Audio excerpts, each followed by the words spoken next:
trying to refresh myself just before I came on air. So I heard you talk about that, about 3 different animals. Yeah, I mean, it was really difficult to talk about that because it's very recent for me. But Draco do control some of those tunnels. They don't control all of them. So you've got human trafficking, which is for gain. Then you've got trafficking for body parts and for various adrenochrome, but also different DNA and things that the Draco do. Then you've got like the Illuminati, and then you've got those elite who just want to stay young, so they're paying lots of money for the adrenochrome and things like that. So you've got a whole spectrum of things going on. So it's not just one lot that are controlling all this. And the problem is as well that if we take out all the Draco ones, I'm not sure either at the moment if we did that, whether it would trigger a war with the Draco, because yeah, there's not that many Draco here, but believe me, the Draco fleets are huge in the galaxy. So if we cut all this all at once, we could trigger a war, and I mean the Earth could be destroyed, and so could several other planets. And if the Palladians got involved, it could be a humongous war. So it's a very difficult aspect that most people aren't aware of. But there are ways you can, like almost like paying your tribute to Rome. You can use technology, and human beings are very adaptable. So we may be able to bargain with them to actually, instead of injuring people or anything in that respect, we may be able to bargain with adapting technology or something else. But the ideal is if our planet raises its vibration enough, because we're going into a different part of the galaxy, and our planet and we raise up to the 5th dimension, the Draco can't follow us there. So we'll leave them behind, and then that frees us completely then. That's the whole point. Our freedom, our ultimate freedom, is by raising our vibration. So we leave the negative parasites behind. They can't follow us. We leave the Draco behind, and because it's not just the Draco, I mean, the Draco do protect us from some other beings that would just bump us all off in one go. So it's like a very delicate balance, actually. And it's I ask you a specific question. Sorry to interrupt, but I feel like if I don't ask it, I'll forget it. And it's pertinent right now with all the Ghislaine Maxwell stuff going on. Yeah. Are Draco behind all the human trafficking? No, they're partly it's those in power. So yeah, Draco are behind some of it, not all of it. You've got the 13 families, and then you've got factions all over the place. So it's those that are greedy, those that think about basically service to self, and it can be human beings or Draco, and then human beings that are affected by demonic too. And then you've got AI that come in on it as well. So there's a lot of different elements here. So it's not all. So you mentioned demonics, and I'm just in a Facebook group talking about these demons and these princes, and some of them are quite interesting. And I don't know if they are actually evil. I know we humans, we say, oh, it's a demon, or he's demon possessed, whatever. But I don't think these princes and principalities are that interested in humanity. And I think that they were the old deities that we used to worship. And I think now, while there was Yahweh, now we're not really, or Enki or whatever he was, who probably created us. Now we're not seem to be worshipping any god at all, are we? Well, I have to agree to disagree with you there. Because I would disassociate, or I'd separate the demonic, which are lower fourth entities that are basically parasitical in nature, from deities that some of them are benevolent, that, as you say, we used to worship and things like that. There's so many different beings on so many different levels. And then you've got the elementals, and then you've got the Fey realms on Earth. So there's and some of the beings that even the Egyptian deities, some of them are ETs, basically, from different planets and different dimensions as well, using portals. And I mean, even the scientists quote, you know, like, even in our galaxy, we've got like 250 billion suns, give or take 150 billion. So you imagine the life on all these, just in our galaxy alone, just in this dimension, let alone all the other dimensions there are, and interdimensions and everything else. I would separate, because even I relate to the energies from some of these pagan deities are very positive, like you're saying, but I don't associate them with the demonic. The demonic are classed as vampiric, parasitical. The only way they exist is by clouding judgment, by they feed on all the negative emotions, fear, anger, things like that. And you know, they will send, there's a hierarchy in the demonic. They'll send in like imps to soften it up, and it'll cause, like, if you notice your lights dimming, that's a good indication that it might be around. And I've seen them materialize, and they're like a black misty shape, basically, because I observed them. And the way I can get rid of them, I use recitations and exorcisms. Now, some people, because I'm Palladian, I don't seem to have some of the abilities. Like Simon Parkes can get rid of them easier than I can, because, as he said, he has some sort of internal code that he finds it easier to get rid of them. I don't find it as easy, so I have to work hard to get rid of these negative entities. You were saying about the mantids, and your son's a mantid. Is that your son, physical son? Yeah, his physical son. Yeah, he lives with me, actually. Oh, right. So he's a half mantid. He's part mantid. So he has DNA of mantid spliced into his genetic code. And my daughter's part reptilian. She has DNA spliced into her genetic code. And how do you know? Well, I know from, right, my son, I was told this psychically by other beings, but also confirmed by other people through regression. And also, my son is genetically different. He has different chromosomes. He's I mean, he was quoted as 1 in 55 million, because I've got an electron microscope photograph of his chromosomes. And basically he's unique. And but like him growing up, he's always been very different. He still is very different than other people. He's extremely unique. He's very psychic. But other children would grow up, and they would maybe have a cuddly toy that's, say, teddy bear or something like that. My son rejected that. And the only toy he would cuddle and chose was about a 6-inch, basically, a plastic wasp, and he would cuddle that to bed. And its face is very much mantid. And I have communicated odd times with mantid beings, but not all the time. They're not a species I communicate that much with. But my son, he has a way about him that's, even his limbs, they're very thin. They're not kind of the normal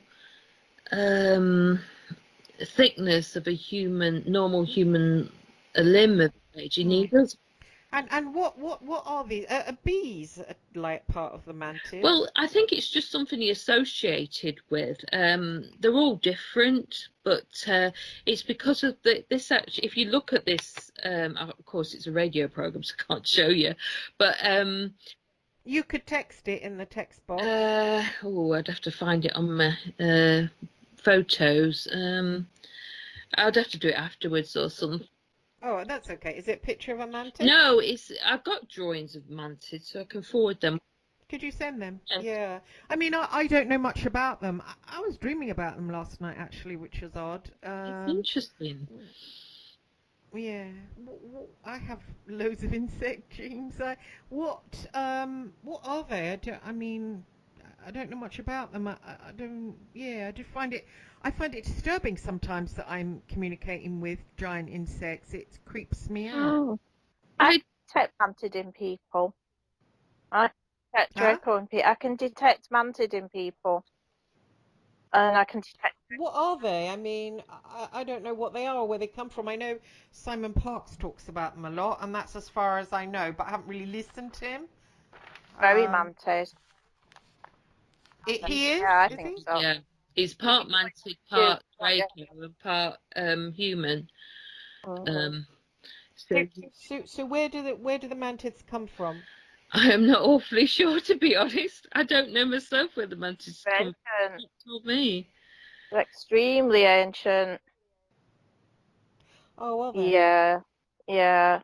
I think they've forgotten where they come from, like Julie says. There's probably And what do they want with humans?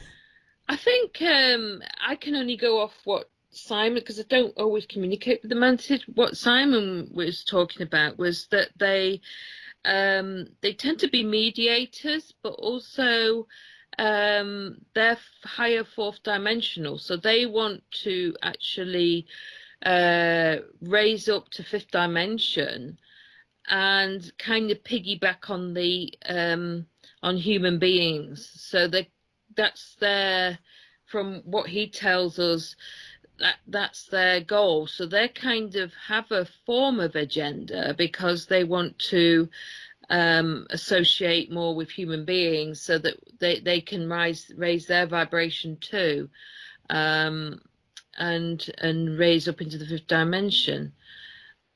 And is there a lot of mantid people here right now? I don't know. I couldn't tell you. I think there's some hybrids. There's quite a lot of hybrids. There is a lot of hybrids. Yeah, definitely hybrids here. And a lot of star seeds. And then it's more strange to me, the normal, who's a normal regular Earth human, purely regular Earth human. Nobody ever talks about that.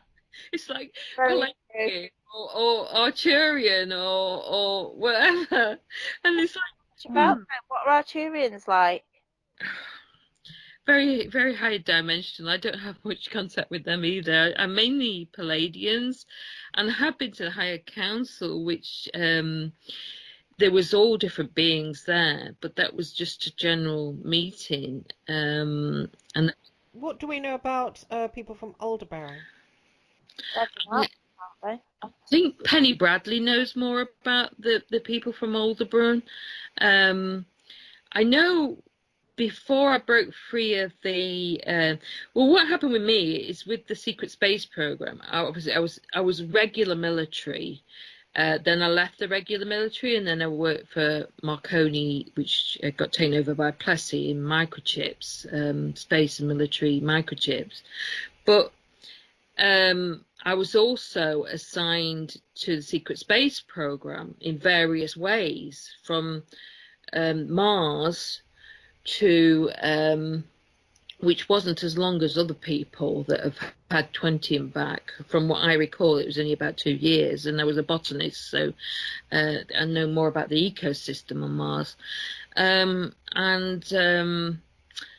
also investigating certain craft that came to, that have crashed on Earth and various and landed on Earth. And then later on, I was kind of shelved, you know, I had my children, and I was like shelved, no longer needed at that point, except for hybrids and things. And it wasn't until I lost my husband and was suicided, but that I found out from Simon that I'd been under mind control, that the Illuminati mind control, and from that it's been I've been really focused on breaking free, and you know, as I was breaking free, I was heavily targeted, and still have half a chance. About that, Julie. Hmm? Do you mind if I ask you about an aspect of your personal life? Yeah, sure. Yeah, because I was starting to watch your interview with James Rink, and you talked about being married into a satanic. Your husband was in a satanic cult. He was when he was younger. Then he left. He did a lot of good things as well as not so good things. Some of the things were pretty horrific, but he kind of said to me he aimed to try and break me free when I was with him, but he ended up being influenced into being my handler, which actually it does follow. I'm finding this out, that sometimes the handlers are influenced. So in other words, they're mind controlled into being handlers. So it's not as straightforward as like, oh, here's a handler, they're gonna, you know, they're gonna be your handler. It's a lot more difficult to work out than that. And even husband was my handler. sorry. I think my last husband was my handler. Well, it tends to be a partner, or it tends to be someone extremely close. It can be a mother if you're younger. It can be a father. It can be a relative. You know, but as Simon pointed out to me, I've always got to be very careful, because they'll always try and assign me another handler. Situations have occurred more recently about things like that, but and so I know other. So who is it that gives us handlers? The Illuminati? It depends what you're with. Illuminati, but there's not just one group of Illuminati. Again, it gets difficult. You've got the Nazi group of like SSP. Then you've got other corporate groups of SSP, and so they're not all one group. But I thought the Nazis had disappeared. No. No, they're still around. Obviously, it's very difficult. As I said, they're not all gone, these groups. If all these groups were gone, we'd be free, but we're not. So. But isn't it the Jews controlling us right now? Yeah, but it's not the Jews, it's the Zionists, and the Zionists are pretty much linked, I'm not certain, with some of the Nazis. They're very close together, to be honest. They're kind of one. They work together. But didn't one of them want a sort of pure, which sounds a little bit like Palladian, wanted the blonde hair, blue-eyed? Well, the ones I was with on Mars, which were Draco controlled, and also the Nazis quite often have Draco at the very top, as they do. I remember on Mars, the people who were flying and were doing most of the piloting and other things like that, they were all blonde and blue eyes. They were very Aryan, just like the Nazis, Aryan in the way. And my dad was very much an Aryan as well. And well, both of mum and dad are blonde and blue eyes, but my dad especially we brought us up very Aryan in the way. And I remember going down on Mars to the lower levels, and we were not allowed to talk to the ones who were the miners, because they were classed as they were lower class, and you couldn't talk to them. If you did, the Draco would punish you.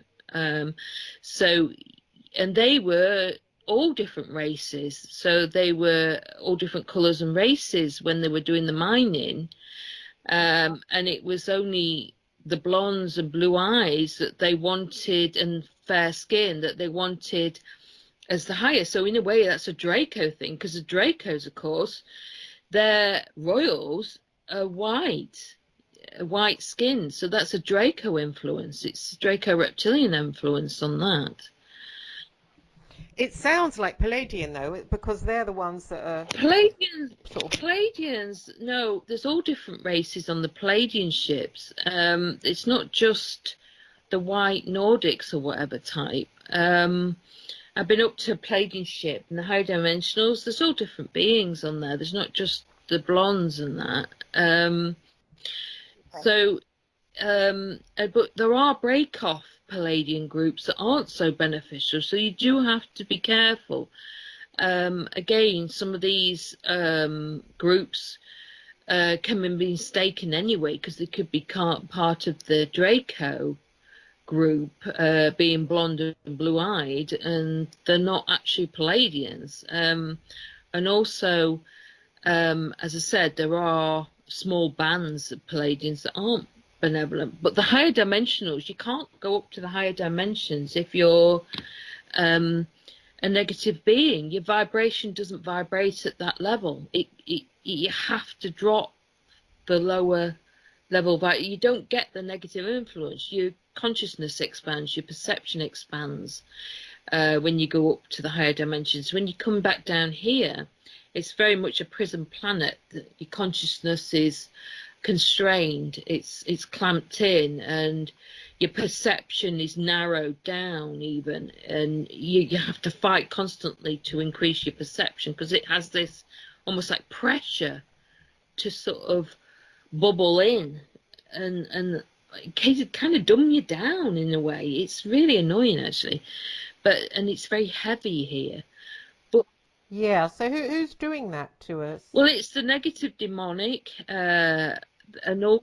Well, you say demonic, do you mean like the princes, like Baal, like Azazel, and those guys? Oh, well, there's a whole raft of demonics, yeah, all those sort of ones, yes. But why would they want to do that? They feed, because they have to.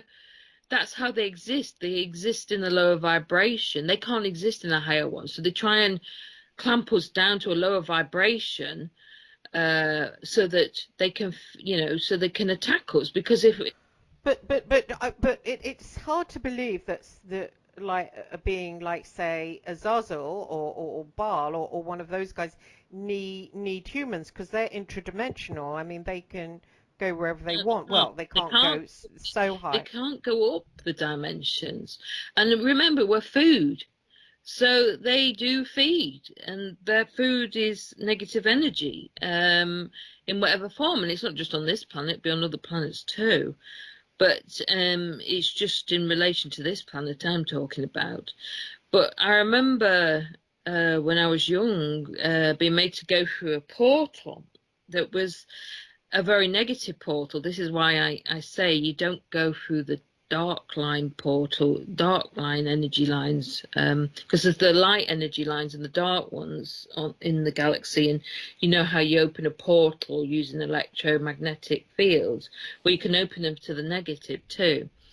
And some of these lead to what I would call is galactic parasites, but these are huge. These are hundreds and light years across, because I remote viewed it later on, because I was taken by one of these, or I accidentally connected to one of these entities as the portal opened. I went through the portal, and I didn't think I was going to get back from that, but I did, thank God.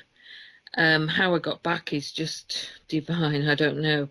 But I most certainly wouldn't want to go back there again. So I do know there's some places that you just do not want to go.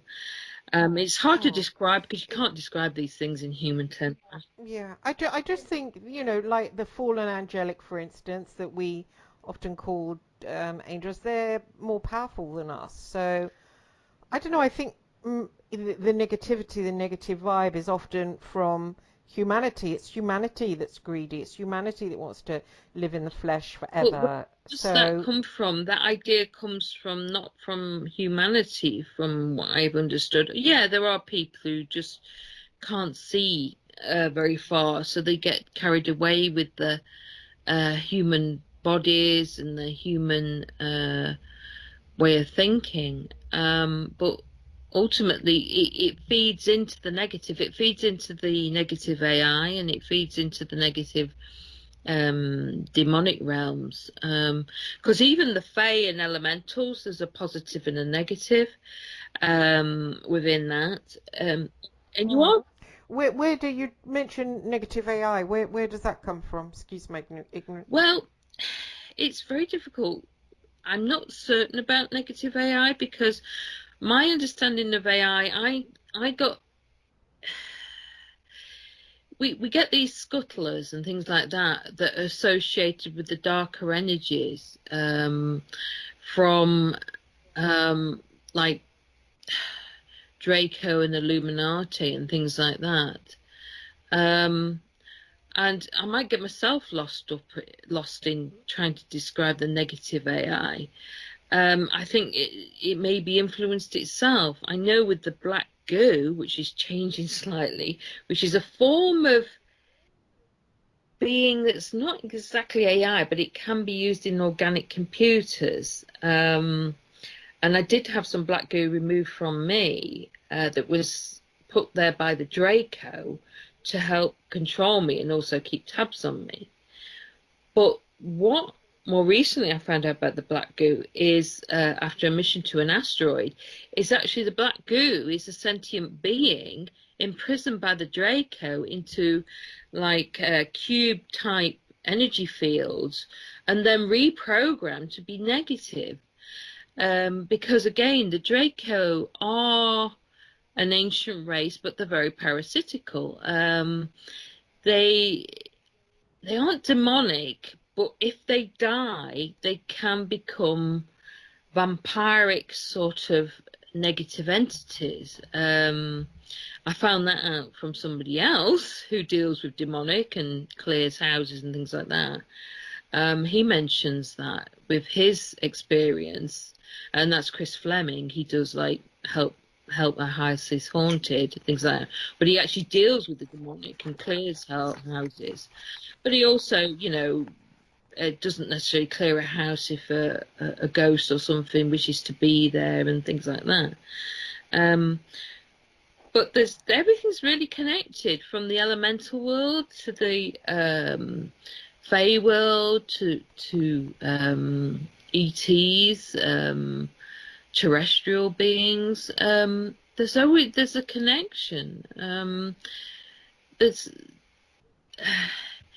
We're all connected in a way. It's hard to describe the connection, but kind of we are all connected. And I and others have seen like a negative portal is liable to open. Timelines may still change, but we are preparing for it. That a huge portal may open up in China using a CERN type device. And as such, if that does open, then the aim of the negative or the demonic would be to expand it all over the planet and further afield. But there's a lot of beings here that are going to counter that, basically. A portal to let what through basically, to open a portal to lower fourth, like swallow the planet up into a lower fourth, so into the lower dimensional realm. But this, as many have seen, is like a way of, it'll be a forerunner, a casting off the negative before we raise up into the fifth dimension. It's a very difficult thing to explain, actually, but as you know, we're moving into a different part of the galaxy, which is raising the frequency of planet Earth anyway. And obviously, in a way, the negative and the demonic are trying to really lower the vibration of especially human beings by disasters, various things, and influencing with this COVID, you name it, to create more and more fear, because they need their food and they want to change the timeline. They think they're going to win, and they're going to change the timeline so we can't move up into the fifth dimension. That's their aims, because they want their food continuing, and ultimately they would want the human race in a state of perpetual, in a perpetual nasty way, so that they could just feed eternally on us, without too much effort, basically. They just want their food source. Trying to get outside help with that, though, Julie, aren't like the benevolent races going That's exactly what's happened. There's angels, there's Palladians, but not just Palladians. There's a lot of different beings now around Earth, and communicating, as you know, and more increasing. And they're ready as well for if this occurs, which may well do, to tackle it so it doesn't spread, for one thing, because they don't want to spread it through the universe. And it is a battle between, is a way, good and evil, as a basic way of describing it, but that is a very basic way of describing it.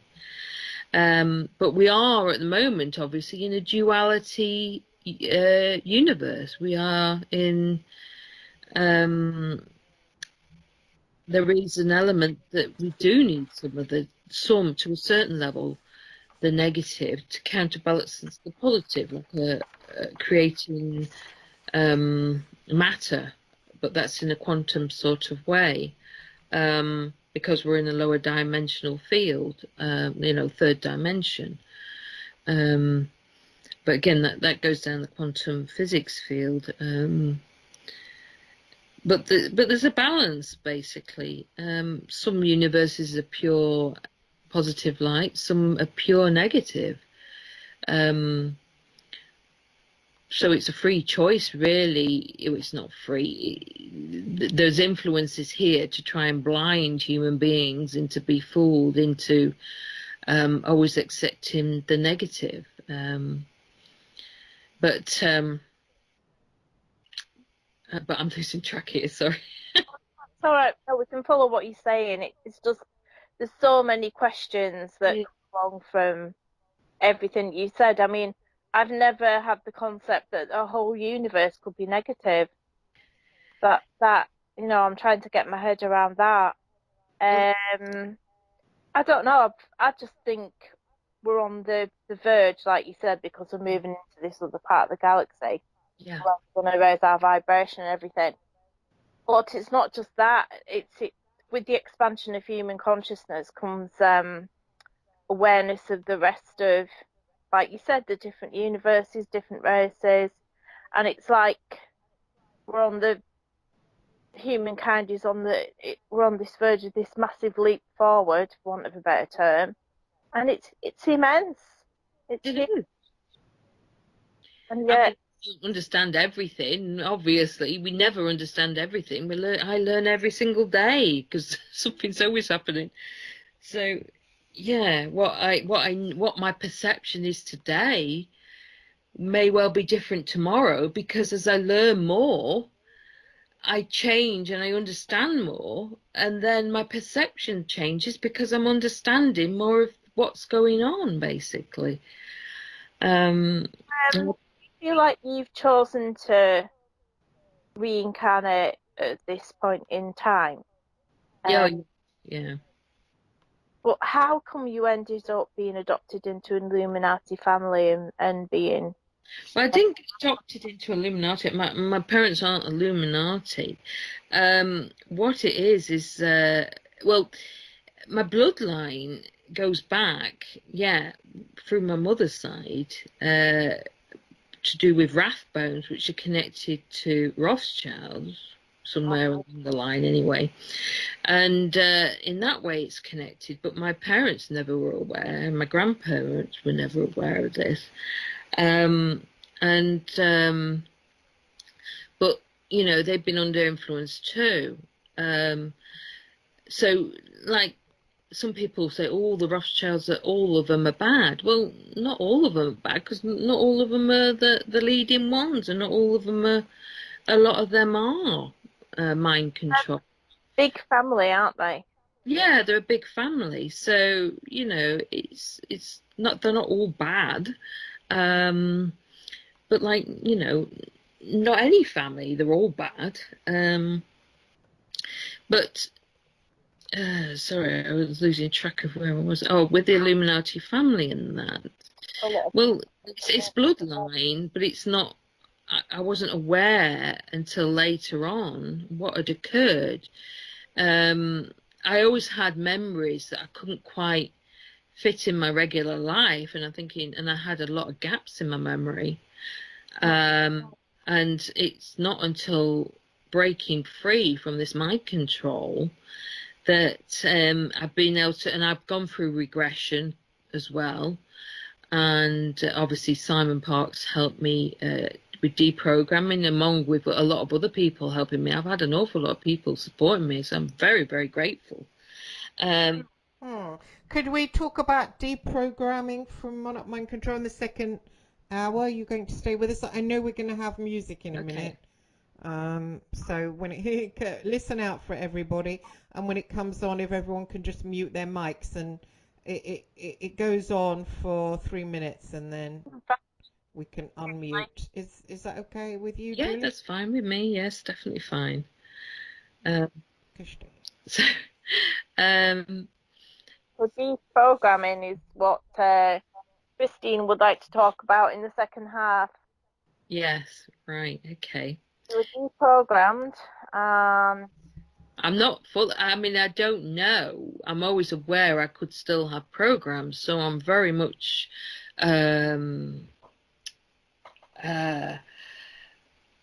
always looking out for possibilities of more programs being there. But as you're aware, you can fight them more. But there's still triggers. I still get triggered by certain music, by certain things. And so I tend to steer clear of that sort of thing. So who does the programming then? Well, the same people that run the Matrix, I suppose? Well, with the programming that I recall that was done to me was actually done by military, a form of military. They were all in black uniform, no insignia on their arms. So there was no, like, they were just black. So I couldn't tell you the actual group name because it didn't show a military badge as such. But it was controlled by the Illuminati, as in higher up, but they didn't do the actual mind control itself. But it was in some sort of underground military base when I was a child. And as I said, those that came in were in black uniforms. There were big guys, black uniforms, but there was no way of distinguishing what. There was not even a Nazi signature on or anything. It was just a black uniform.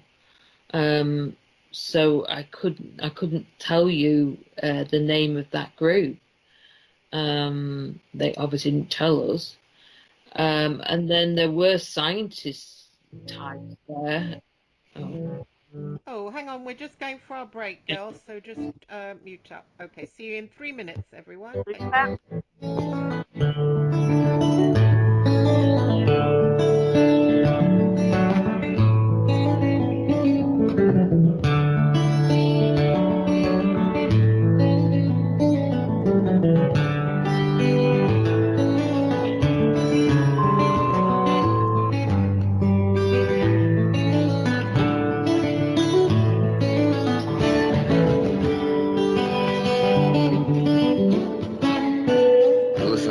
Radio at freedomslips.com. We'll be right back after this message.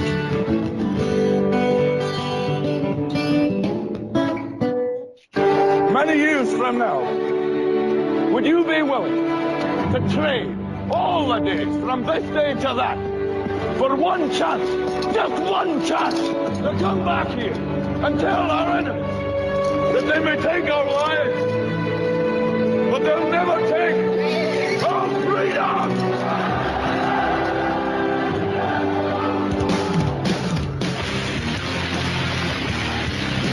The future is uncertain. I know this. Death is inevitable. I know this. But one thing is certain. As free men, it is our right to live unencumbered and in peace. And those times are quickly drawing to an end. And in these times, peace is certainly an illusion. And as the chains grow tighter, our ability to slip those chains increase incrementally with every passing moment. Inaction is no longer an option.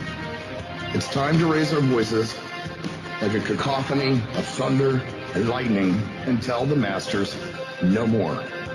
And this is Nighthawk, and I say, for myself, no more. Revolution Radio, freedomslips.com, because the freedom is slipping away.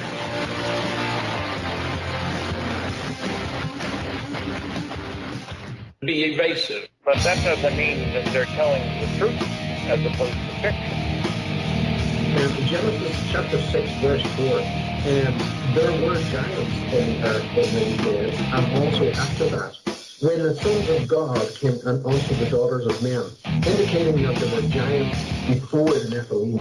And sons of God, plural. They weren't talking about Jesus coming down. No, that's right. Yeah. I'm Steve Crawford, host of Factor Theory Live. Join me every Sunday night from 10 p.m. till midnight Eastern Standard Time on Revolution Radio at freedomslips.com. Check it out.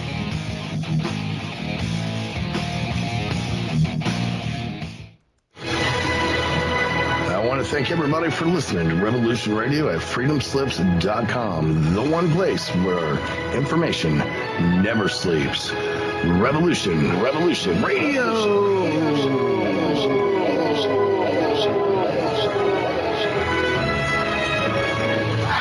All right, let's show them what we got here.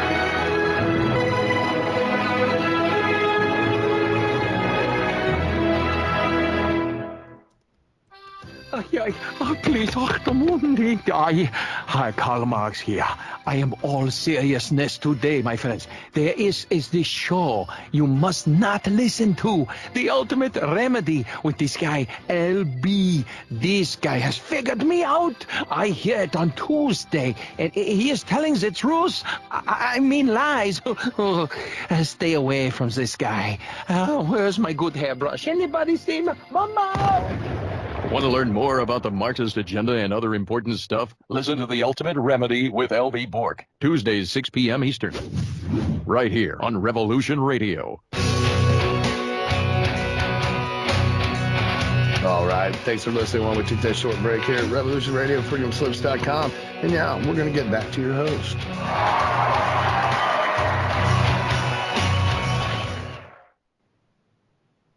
Hi, Christine Hart back, Inspector Detectives. I've got my co-host, Jonna, and our guest is Julie Phelps, that all of you probably know.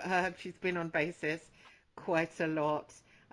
So you were saying, Julie, about deprogramming.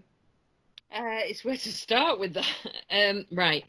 With the deprogramming, it started when my husband was suicided. It triggered in me a suicide program too, and I was desperate to try and counter that. And I didn't know what was going on at that point totally. And I managed to get hold of Simon Parks, and he agreed to talk to me because he realised how serious it was. And I managed to talk with him, and he picked up in my room a lot of Illuminati indicators about Illuminati control. And also, he picked up that I started to be targeted by two groups, so the Illuminati and a military group. So some of the targeting was military and some of it was Illuminati, and they were probably kind of joined in one point or whatever. But they obviously didn't want me to come out of the mind control. But it gets a bit complicated because the satanic group my husband had been in were targeting me as well, and they were satanic Illuminati. Not all the Illuminati are the same, so some are not satanic, but they are Illuminati. They got to my husband, and then they started to try and get to me. And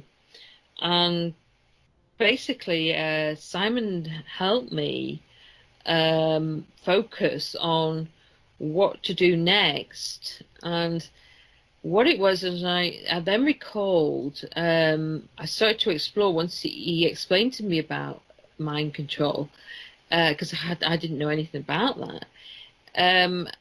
I then recalled certain movies that I wouldn't watch, like Alice in Wonderland. I would never watch Alice in Wonderland.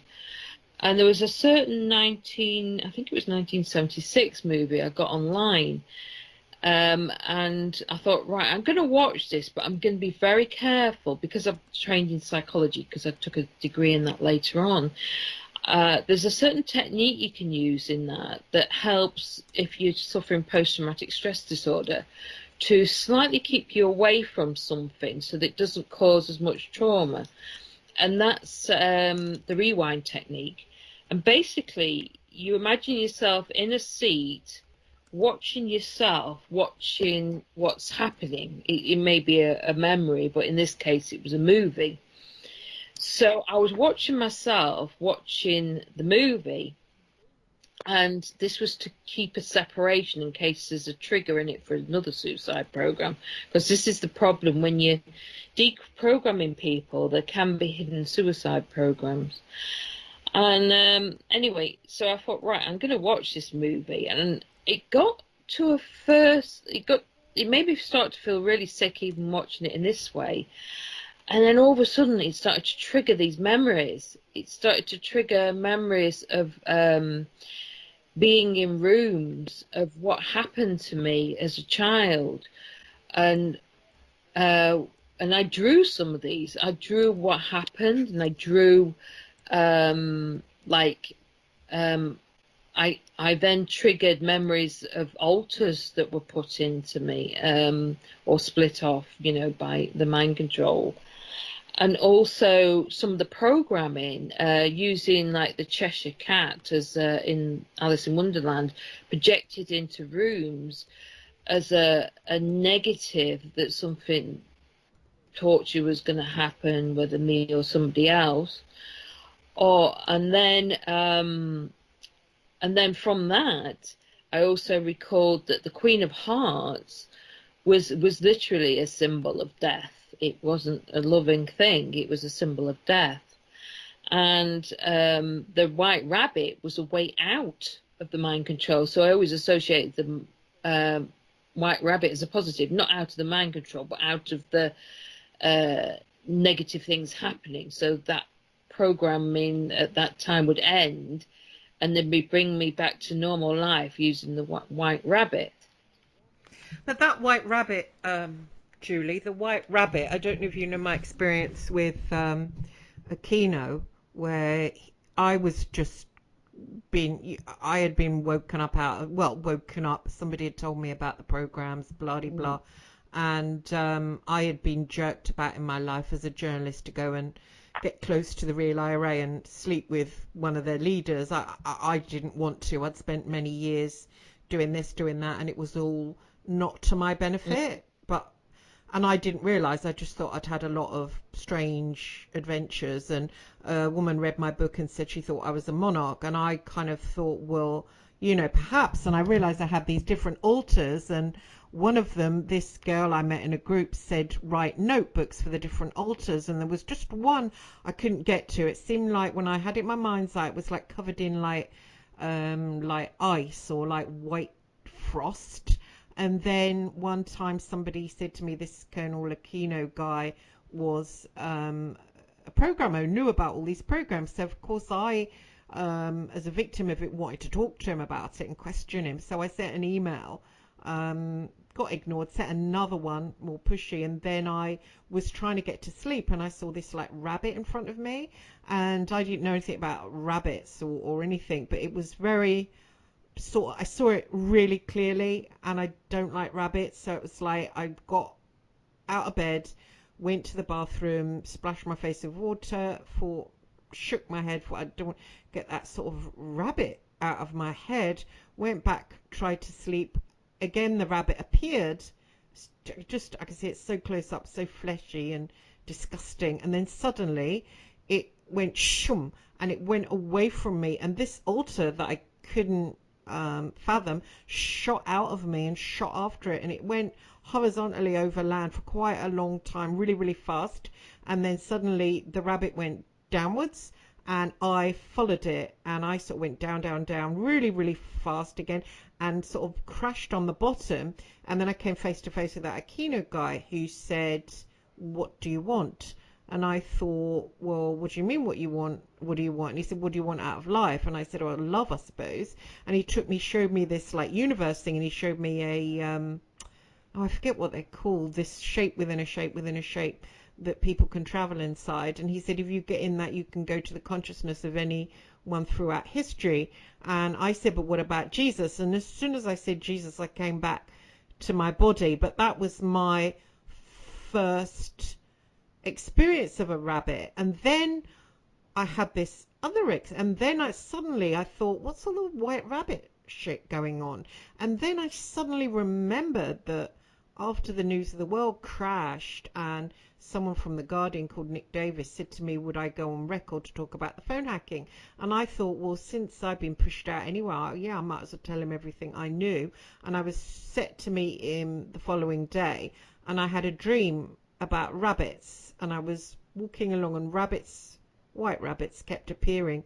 Then suddenly there was loads of white rabbits underfoot, and I was literally climbing on bodies of these rabbits. It was horrible. And then more and more rabbits appeared everywhere, and I was walking on them, and they were around me. I thought, this is really sick. And I knew it was an occultic dream, so I turned around and I said, who are you, to the rabbits? And the rabbits said, we're Rupert Murdoch's army.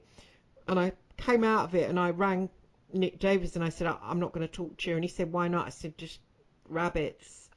And it's weird, because when I somebody told me, oh, you're in that mind control, and I didn't believe them. And then they started talking about these white rabbits, and I think it's something to do with the handler, isn't it?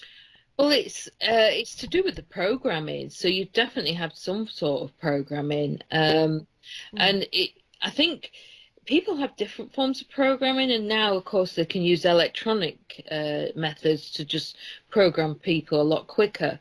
But with you and me, we're a little bit older, so one of the programs, as I found out later, because I always steered clear of this sort of stuff. It seemed to be something I always steered clear of, because obviously I've been programmed to steer clear, so I didn't wake up and didn't get out the mind control.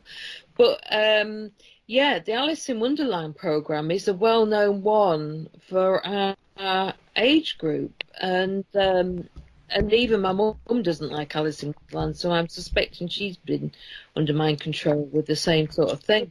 But I'm quite crazy about it. I've got the dolls from Alice in Wonderland. I've got Alice in Wonderland. Yeah. For me, it's a trigger to, steer clear. But that doesn't mean to say, even if you have been mind controlled by the Alice in Wonderland, you can be the opposite. You can be attracted to it. It's a bit like people who have experienced contact with UFOs. Some people, it triggers a full interest in it. Other people steer clear. Like if I'm angry at all, I'll want to sort of connect with the Red Queen. Yeah. Well, I'm wondering, the Red Queen. So I'm wondering if that's part with you, is some sort of assassin element within the Red Queen. Do you think so? I'm not an expert on this, believe me, I'm learning every day. But it just, with you associating it with the anger, and just what you said earlier about wanting the arachnids to get somebody or whatever. It could be to do with programming, to do with the Queen of Hearts with that aspect. As I said, I might not be 100% correct here. No, you probably are. I often thought, well, when I was around the real area, obviously I was using sex, but I thought, as I studied serial killers, and they're obviously assassins, that it was that my program had been something to do with assassination, but they probably terminated it or something, because at 19 I had a really, really strong urge to kill myself, and it was just over nothing, really. Yeah. Well, I mean, obviously they say that age 30 is a difficult time. Well, age 30 was quite a difficult time for me, actually. I had suicidal thoughts at age 30 because of another breakup. And they said that's a time where the beta sex slave aspect of mind control can kick in to terminate, as in a suicide program, because basically at 30 you're a has-been and they don't need you more as a sex slave. So they like program in a termination program at that age. But I mean, one as a younger age could be triggered too. It may have been something that happened to you that triggered maybe the program to kick in even at a young age like 19. I remember at the age of 15, again, I had a very dark period. It was this satanic stuff that was influencing me at the time. And that was a dark period too. And I don't know what triggered that at that point. I don't know if I was being used as a sex slave then and aren't fully aware, because I was very hypersexual at times. It could have been that. I'm not certain. So what made you think that the Red Queen was linked with the Arachnes? It's not particularly linked with them, but it just reminds me of you wanting to get back at somebody or something like that. It just links into me with the Red Queen. It could just be an intuition. It could be just a hunch. I don't know. But it just, for me, the Red Queen denotes death anyway. It's about, I remember from memories from regression and things, about having to kill people when the Red Queen was shown, that you had to kill people. And the Cheshire Cat was more about torture. And that's what it's all about, sort of thing. And the White Rabbit is a way of escaping. For me it was, but for you it has a different reaction to that. But that could be because you could be reacting to the whole thing. In other words, the White Rabbit is a symbol for you for the whole of the mind control. Whereas for me, it's kind of a positive symbol for me to come back to a kind of more normal reality, away from torture. It's an end of torture, an end of having to do bad things. But that's the way I see it. But Aquino, I don't like him. I mean, according to a recent report, he may have just died. I don't know if he has or not, but I think. Well, he triggered me when triggered me, because I was, I mean, I was supposed to interview him before Miles, because Taj got hold of. Well, he got the email off of me. I'd found it online, and then he said he was going to interview him, and I thought, oh God, I'm going to look really bad now because I sort of didn't, manage to get an interview.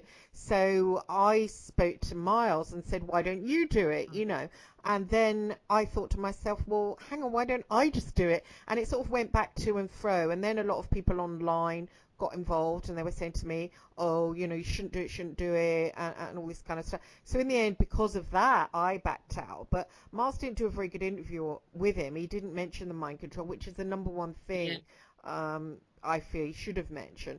And then I said to him stupidly after it was all over and Miles had done the interview, I want to do one now, and I want to talk about Monarch mind control, because he's done it. He's not, there's no carrot there, and he doesn't want to talk about that.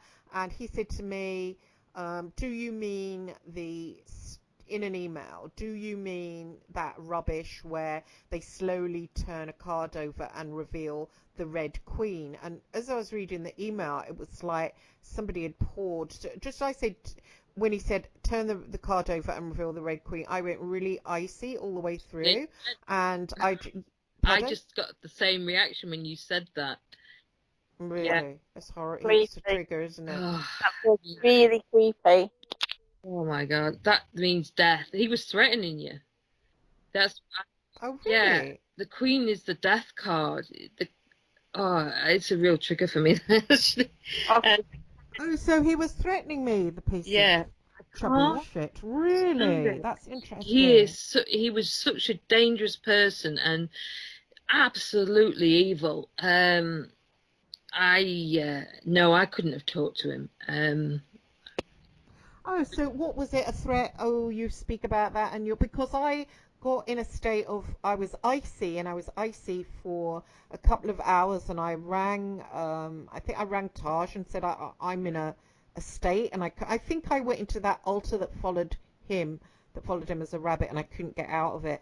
And I rang Fritz Springmeier then after that, and I said I don't know what to do. I feel like icy cold within, and it was a summer's day, and I said I feel loads of fear, and I can't snap Yeah, out I of it. feel a And little he bit of said, fear now, actually, from you even saying what you said about the Queen and him. There's some connection between yeah. him and the Queen, and there's something about him. I don't know if he was involved in my mind control or not, but there's something that very much triggers me from him. I can't bear the man at all. Well, hopefully he's dead. So. Yeah, would have been nice to gut him and find out stuff. I had a lot of stuff with him on the astral. He just came for me then, Well, like every day for a he was week. Oh yeah, he came for Satanist. me. He had abilities to remote view and everything at the higher levels of satanic. And I mean, it'd be easy for him to come and visit you in astral and target you. Oh, he did. He did it for a week, but he had other people with him and just literally tasered me. So I would be trying to go to sleep, then I'd get yanked out by my feet, and he would be there with his wife and a taser. They kept tasing, like, what are you doing? What is it you're after? And all this kind of stuff. But then I noticed one time I went after him, but it was a different part of me, and went after him, grabbed him around the throat, and I said, where are the keys? And I kept saying, where are the keys? Where are the keys? And I don't know what I meant, because that was the keys to your altars, that the keys break free. see. I know that because keys are on. I drew a picture of my altars, which Simon recommended to somebody else to draw their altars. So when I showed Simon my altars, he recognized it straight away. And I. What did he recognize? He just recognized how true it was, and how in the center was myself fractured as a young child, and then going from that, there was 4 altars from that. One was the Black Widow Delta altar, which was assassin, espionage, military, which I was in the military anyway, and I was used for that sort of thing. But as well as an aircraft mechanic, these were other things that I was sidetracked in. Also, Babita sex slave one, I drew that one. And then there was the sapphire one, the blue sapphire, which was the alpha, and that was the psychic abilities to use in psychic warfare and things like that. And then there was the SSP one. So there was like 4 different altars, but the problem is what they experimented on is lots of different altars. So they experimented, if you split somebody into too many altars, then quite often they end up in a mental institute, because the human can only capacity to cope with so many altars. Now programs are different. People tend to associate, they say, oh, I've got 100 altars, where it's the programs. They've got 100 programs, but they've only got so many altars. If they do have over a certain number of altars, the chances are they will end up in some sort of mental institute, because But what are the keys though? The keys are like codes to either set you free, or the keys that they hold for codes to trigger your altar.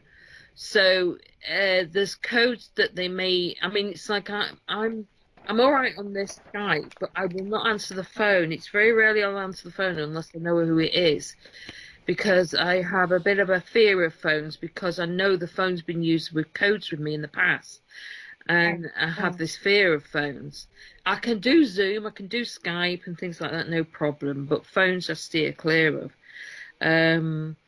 And again, that's to do with code. So it may be an electronic code they program down the phone, or they may meet you in the street. I mean, I know other people be triggered by a certain twisting of a ring. This was a mason that triggered somebody I know.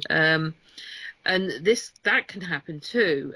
So there's certain phrases, and in fact there was a TV broadcaster that was shown on YouTube, and they mentioned some phrase, and he went straight into a catatonic state. He just went totally blank and stopped what he was doing.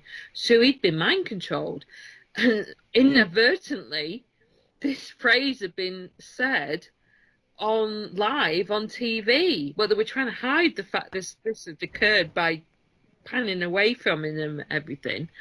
But that shows that anybody, that TV presenters can be mind controlled too. Male ones. What did after he because I just where you were saying your sapphire thing. I think maybe I've got one of those. The one I was talking about to you that controlled the spiders, and the one that went after him astrally. I think that's maybe my. Well, you won't control the spiders, but the spiders will be helping you. Oh, right. But yes, it sounds like very much you have got that. In fact, you may have similar alters to me by the sounds of it, because you've definitely got the assassin side. What I can tell. I was involved in the army, in that I worked for ex-MI6 officers. Right. And they used to take me shooting, and I always did wonder, why am I going shooting? But I really sort of enjoyed it. I enjoyed it was like I felt like I was in the army, and yet wasn't in the army. Yeah. Well, I was always a very good shot, and that's not a brag or anything. Right from a young age, I was a very good shot, but the different alter, it does sound like you've got like that delta, because it depends which country you describe it from. Like I was described with the Illuminati, they're facets. You're an asset, but you're also facets. So the altar is a facet of control. So they've got the facet that is the emerald, which was the assassin. And it's also Black Widow, Delta. And then so you've got like names of precious stones, facets. The center is the diamond, and then you've got different gems for the different facets.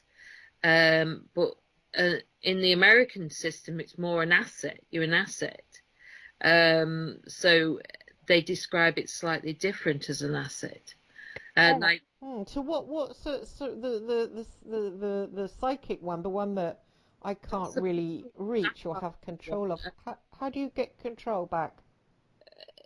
I tell you, I can probably let you. I can let you have this. I'm still work in progress, but what is great is the Monroe Institute Gateway Hemisync program. Now that was used by the CIA to create remote viewers, so it develops your psychic abilities to be a good remote viewer. But that's just, there's different waves. There's wave 1 to 7. When you get to level 7, you're going into multi-dimensions, multiverses, multi-timelines. And I'm working my way through that. I actually bought the whole series of the Monroe Institute Gateway program, so I can let you have that. I can copy it because it's very valuable at retraining your mind and break it and helping break free as well. It's an in-depth course. It's like meditations, but they're very powerful. But they're guiding you and freeing you as they go along, basically. So I think it would be very valuable. Yeah. Oh, excellent. Yeah, because I just feel that I mean, when I was working for the press, I used a sort of psychic ability, and although my altar that's speaking right now has a certain amount of psychic ability.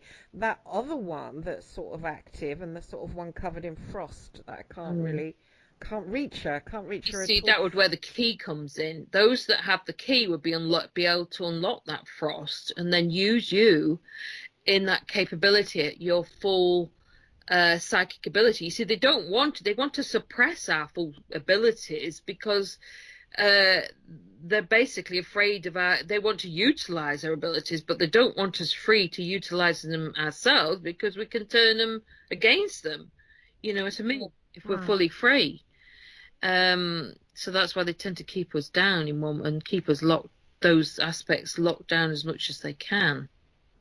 Yeah, it's it's locked down, and it's very uncomfortable for me because I used it so much. I mean, when I was working for Murdoch, I don't know if he's a handler, but when I was working for him, it was out all the time. So I saw myself as like a different person. I was earning a lot of money. I was like quite powerful, and I was, you know, going over meeting with the real IRA and, you know, really sort of strutting about. And to go from that to being a sort of dumb, you know, sort of normal person, and who doesn't have access to that part, don't have access to it. So it makes me, it's sort of like being trapped in a coffin. It's horrible. Yeah, I fully relate to that. I absolutely 100% relate to what you're saying there.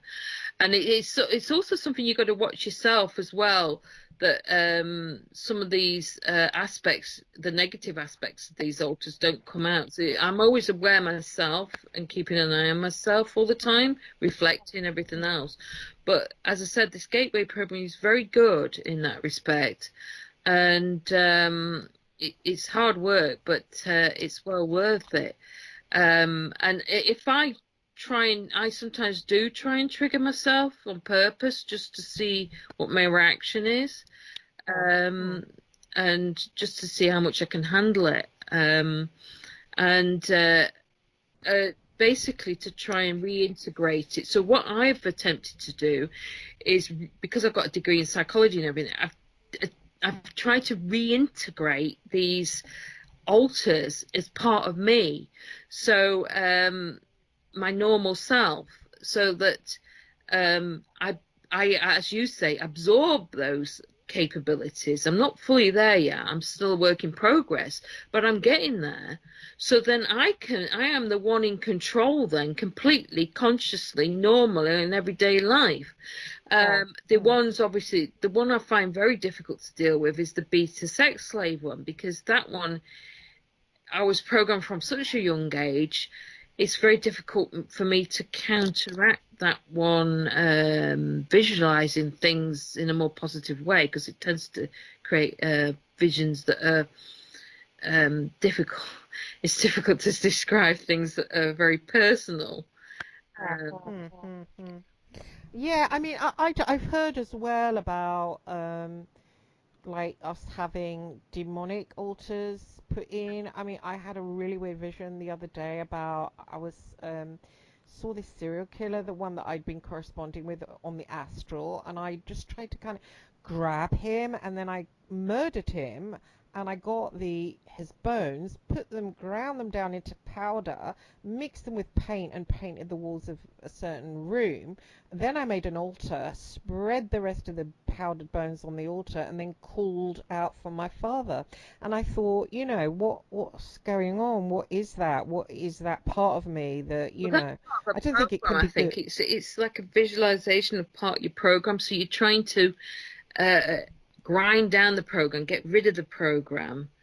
But the last bit of the altar bit, I'm not so sure. So you call it, well, what sort of relationship? Well, you know, it's a very personal thing, but it depends on your relationship with your father too, whether that was. Oh, he sexually abused me. He was an adoptive father, and he sexually abused me. And then when he'd finished doing that, after I got to teenage years, then he lusted after me. So every bit of my sexuality was completely repressed. But then when I started doing like this sort of real IRA stuff, all of a sudden this part of me, which seemed was the same sort of part that Zulu Psychic had no problem being sexual with the head of the real IRA and the editor of the News of the World, but when it came to normal men, it was just turned off. Yeah, I know what you mean. It's an aspect that's very difficult to alter back, because from what I recall, which I did do drawings as well, is I was put into a room and they used electric shock to stimulate a reverse kind of aspect to sexuality, which means that it's very difficult, because it happened over such a long period, it's very difficult to go back to being what one would consider a very normal sexual being, because I tend to be one way or the other, like hypersexual or not. And Oh, well, yeah, I did when they triggered me. Well, I felt I was triggered looking at this IRA come out. I just wanted to eat him. It has my sexuality, when that's triggered, it has a sort of cannibalistic part, like, a cannibalistic. Literally eat them, but I mean, literally very sexual. So yes, I would be very wild and pleasing, as it were. That was in mind, but it depends how they program you, basically. Obviously every program is slightly different. It depends who's doing it, and what they want. Is that cannibalistic side? Is that a program, or is that just me wanting to get hold of the program, or what's that? Well, is that sexual cannibalism, well, oh God, that's most certainly in the satanic realm, because I know that from my husband, but also I remember when they literally the initial trauma they did, they made us eat the victim, part of them. We were forced. It was not so that was part of it. So it's complete and utter to break you so much that I went into a complete mind lock, and totally totally disassociated, and ended up in this like blackness away from everything, because I couldn't cope with what I'd seen and what I'd experienced. That was then. So that allowed them to program me and then bring me back as though nothing had happened, because they knew exactly what they were doing. That was their aim to do that, because if they don't do that, they can't plant the programs to a level where you'll probably be more conscious of it or whatever. Whereas I was totally unconscious of it until a lot later. And what happens, I think, is as you get older, but it wasn't just the shock of my husband being taken. It was the program. It was Simon helping me. ETs were helping me before that. I was starting to recall things, bits of things, because I found myself at the back door about 3 o'clock in the morning, almost every night, and seeing like relationships. Do we have because I heard a lot about us having sort of demonics attached, and I wondered, was that the satanistic thing? Because definitely I thought calling out for Father seemed to me to be a tiny bit, maybe calling out for Lucifer or something. And I remember, pardon? It is, right. Pardon? Oh, how do you know? Because I experienced it. Because when I was breaking free, I was getting attacked by demonic, and I was having to get support, and I used recitations, you name it, because it was trying to counteract me breaking free. It was like, this is the layers they put in to try and stop you breaking free. They block in the demonic through the traumas. That kind of brings in the demonic, so they know what they're doing. They do rich satanic ritual type things that lock. So why was I calling out for Lucifer then? Because that's to do with still you breaking free. It takes a huge amount of hard work, and I'm still aware and making sure I'm trying not to get lured back into any of that sort of aspect. Because so calling out for him is like, please help me get free? More like it's luring, it's trying to trap you back in the mind control again. You know what I mean? It's trying to draw you back into the mind control. So it can be a bit of a constant battle to break free. I mean, it gets easier once you start going through the deprogramming, but it has been a constant battle, one way or another. Because at one point, I started to tackle with other friends and everything the demonic. I then started to get electronically attacked, and I mean, at one point I didn't think I was going to live. I had to ground my bed, and I had to cover myself with Malar, and the EMF meter was off the scale, and I felt my internal organs start to fry. It was like, oh, I'm not going to live this. But I did survive by earthing the bed, by covering myself that night, and then we found ways of tackling it through the group. Do you think that coming out on bases has helped you, or hindered? Well, the first one I did was with James Rink, and I didn't do that until I got to Britain, because I would only just escape Canada without being, because I was being targeted. I ended up in a safe house in Canada to try and escape the satanic group, and I only just got back to Britain safely, thank God. I'm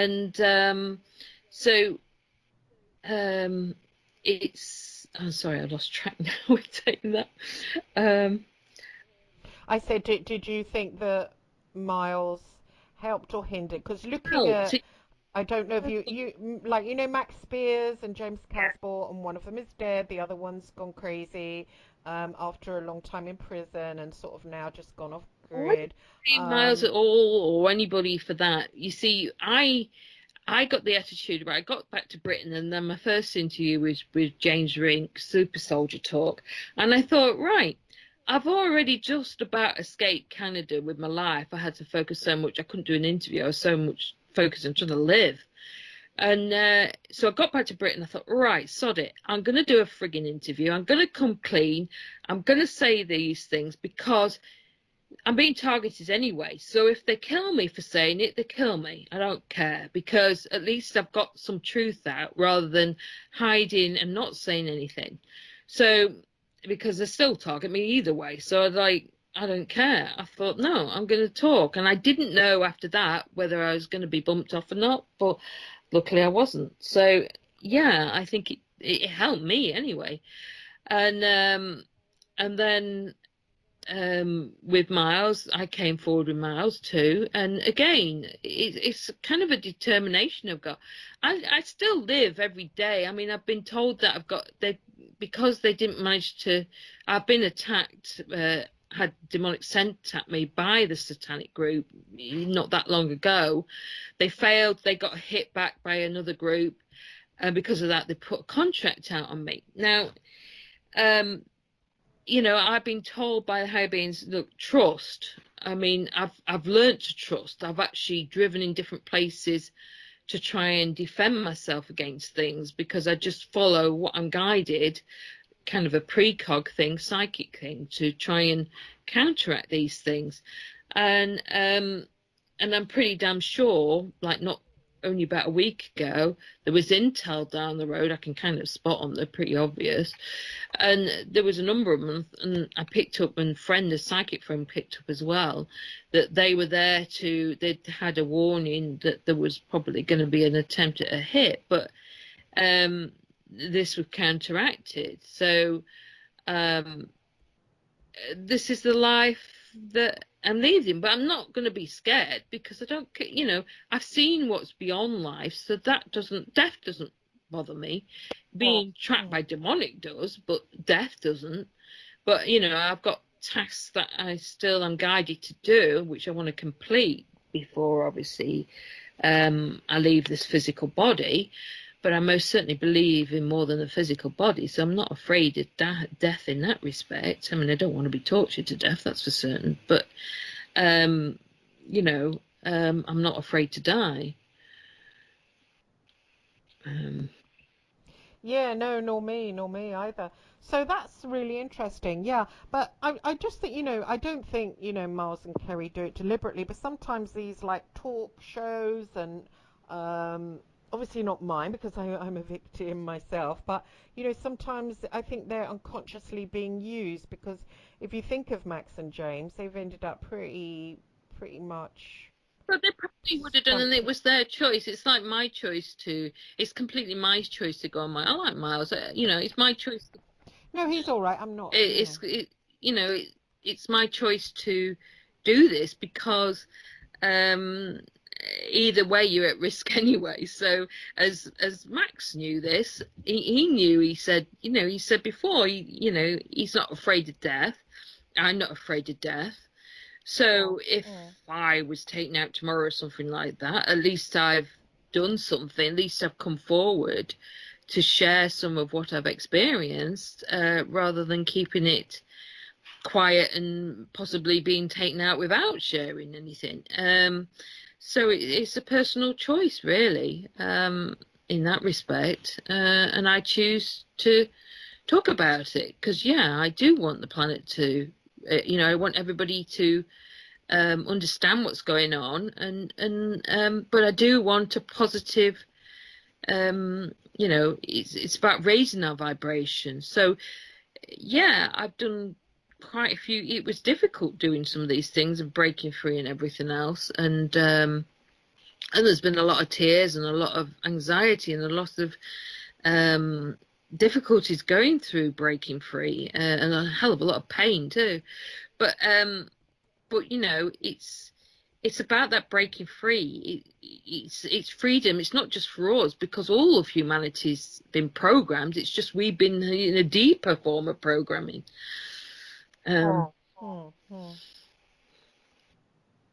Yeah, it's interesting. So I'm glad I had you on. So just to talk about the Alice in Wonderland stuff, because it's fascinating to me. I mean, I'd love to break out of my program just to really have the bit. I mean, I was talking to my son earlier, and about my life, and I've been celibate for the last 15 years. And it's just must seem to him like I'm completely abnormal or a freak or something. But it's like that, I can't explain it to him, but it's that sexual part of me that was used for missions that I haven't got access to, and I just haven't got access. No point in me pretending I've got access to it. I mean, I'm sure I could go out on a date with a man and find him exciting, but if I'm not triggered, then it's not actually going to happen. I think I'm at that point as well at the moment. I don't seem to be able to rebalance that yet, but I'm a work in progress. But the one thing I do see is I don't say I'm a victim. I use positive reinforcement, so I say I'm a survivor. I am a survivor. You are a survivor, Christine. We are both survivors, and that's a strength, because an awful lot of people have not survived what we've been through. There's an awful lot that are on the other end of the scale that don't survive going through what we've done, or what we've been put through.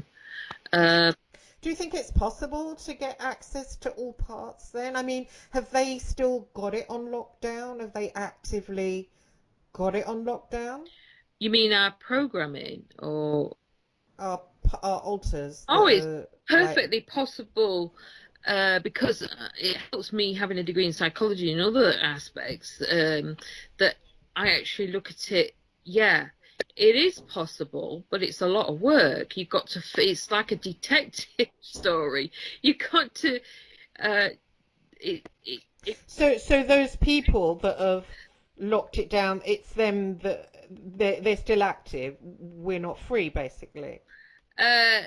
Well, as far as I know, we're not totally free is difficult, because the problem is then, even if you go from the human side of things, which you used as your alters, then it's like the night before I went to drive down to Miles, I was abducted by blooming greys, and I was like, I remember some of it, but not all of it, and I get abducted by greys a lot as well. I don't know what they are. And they got through my defences.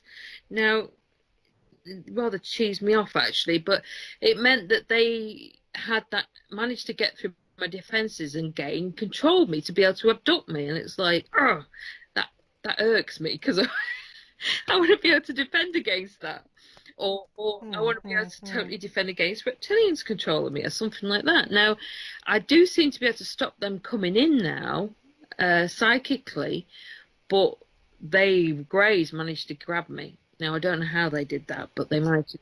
The Greys come for me as well. I mean, I think they're probably, I don't know what they are, but they were linked with Aquino. They came for me with him as well. Ah, yeah, no, at the same time. Okay. Yeah, I can't. You can tell my reaction to him every time you mention. I know, it's horrid. So you think there is a possible way of getting back the altars, and that we don't have to find the keys for the altars, that we can get them back without that? We need to find the keys. That's the whole point.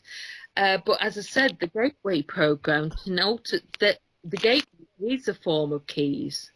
It had keys within it. You see, Aquino will have known the Gateway program to the higher level, which all these ones that CIA and all the rest of them, also Satanic, because in the esoteric practices they obviously used to use the same techniques, is like advanced remote viewing and everything, and even I mean, advanced stuff like that. They can have sex with you.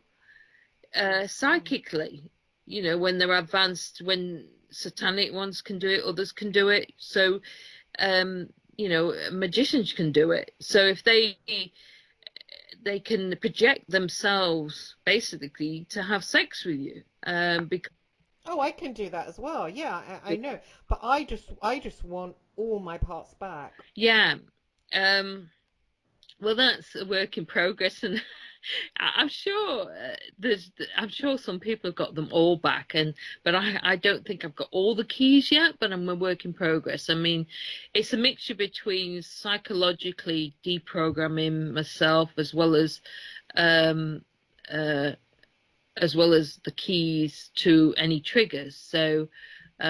It's unfair, isn't it? I mean, there are people walking around that aren't slaves, and then there's us that are sort of cut up and are slaves. I mean, it just doesn't seem right or fair. It's not fair, but as Simon pointed out, quite often certain souls, I mean, you look very Palladian too, but certain souls that come here, if they're not walking, they're scanned, and if they're found to be a certain one, they try to be targeted, whether the family is influenced or whether they are targeted to go through mind control, because they want us to stop our sole purpose for being here, because they know we could be trouble.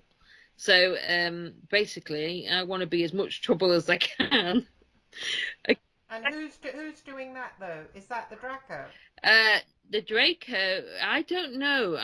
Simon says certain beings can scan us, so I don't know if it's the Draco or something else. I don't actually know what. Do you know who I think it is? I think it's the higher levels of humanity. I don't know. It could be the higher levels of those. I don't know who does the scanning, but it would be either high level Illuminati or perhaps the Draco, but I don't know if they bother. They get somebody else to do that. Oh yeah, of course, like their little greys. Yeah. What? Sorry, I had a question. I can't remember what it was. Walk-ins. What did Simon say about the walk-ins? That they don't get scanned? Well, what happens is when you're born, you'll be scanned, right? And they'll know what soul you have. So if you're a starseed and you're a Palladian, they'll know you're a Palladian, and they'll probably do something. If they suspect you're going to be trouble, then they'll do something to try and influence the family or something, to create a handler, or something else will happen. If though you have a soul agreement with, say, a benevolent reptilian or something, because not all the reptilians are bad, they may scan, and they scan a reptilian soul, and they say, oh, that's one of us, we're fine. And then they let them get on with things, but they have an agreement when they get to a certain age that then a Palladian will come in and the reptilian will go out, or some other benevolent being will come in, and then that gets through the detective system, and that means they're not targeted like like I was and you were, you know, they can get through it. They're no longer, they can get under the radar, as it were. But surely when they sort of come out as they start flashing their little light as a Palladian, then those forces will see it and it will be targeted. They tend to pick up on it when they're kid. They do a scan when you're a kid, but they don't necessarily do it when you're older, unless there was a certain situation and you decide. But surely once the walk-in starts becoming active, then they will. But then by then, hopefully, with them being fully functional Palladian or other being, they've already got the defense mechanisms in place so they can fight the Draco who are trying to influence them. But as a child, you're very vulnerable to that because you're still at the stage of like 6 years old and you can't defend yourself the same. So as an adult, you're far more capable of defending yourself, especially if you're a walk-in, because you know what you're about. You know how to defend. I mean, I know a walk-in personally, and they know what they're about. They know how to keep under the radar. They know how to counter things. I had no defense against that. You know, I was just a kid. I wasn't a fully full adult to fully develop those abilities. But most certainly, all of humanity has the capability of being a Marvel character in a way, because we are multi-dimensional beings. So, it's a bit like a stage hypnotist. They may hypnotize somebody and put them in between two chairs, make them rigid, and somebody walks over them. But they've got that strength while under hypnosis that they don't bend and don't feel it. So we have that capability in us. We just cannot, it's about harnessing and releasing that ability so we can actually utilize that for the benefit of humanity.